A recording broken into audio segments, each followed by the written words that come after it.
Okay, so right here we've got yarrow and elderberry, okay, Queen Anne's lace, and poison hemlock. All right, now let's ID some key differences here. This is how it helps me out when I'm IDing.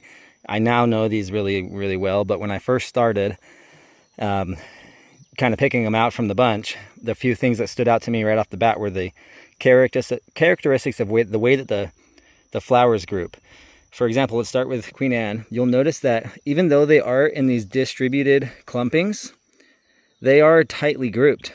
And whereas with Poison Hemlock, they're in their own groupings, but they're farther spread out.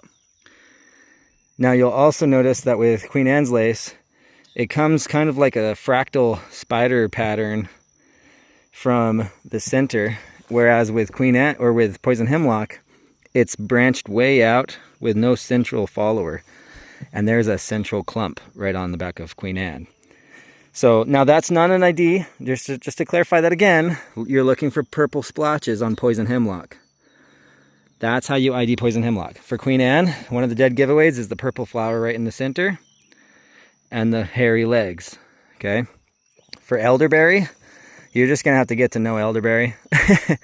It does group like Poison Hemlock in the fact that it's not clumped at the base, but they actually fractal out again and again and again when it's on poison, or when it's on elderberry, and they smell amazing. So you can see the differences pretty easily. Most people just don't get to see the contrast like this. So I hope this helps the difference and helps you understand the differences. Now here with yarrow is great because it's plentiful and it grows in really poor soils where maybe a lot of other things don't grow. And so it's really nice when you're walking down the sidewalk and you can see yarrow. When I'm harvesting, most of the time I will not pull the root out. You'll notice that I did on this one. I pulled the whole root and everything.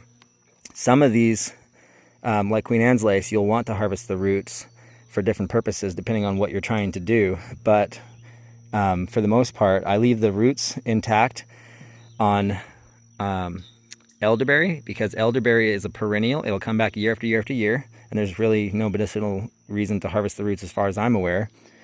Yarrow is an annual, and it will seed. It'll go to seed and it'll drop and you'll get some more. And so you can harvest the whole thing if you ever find a reason to harvest roots. I don't, but there is reason to harvest the leaves and the flowers and make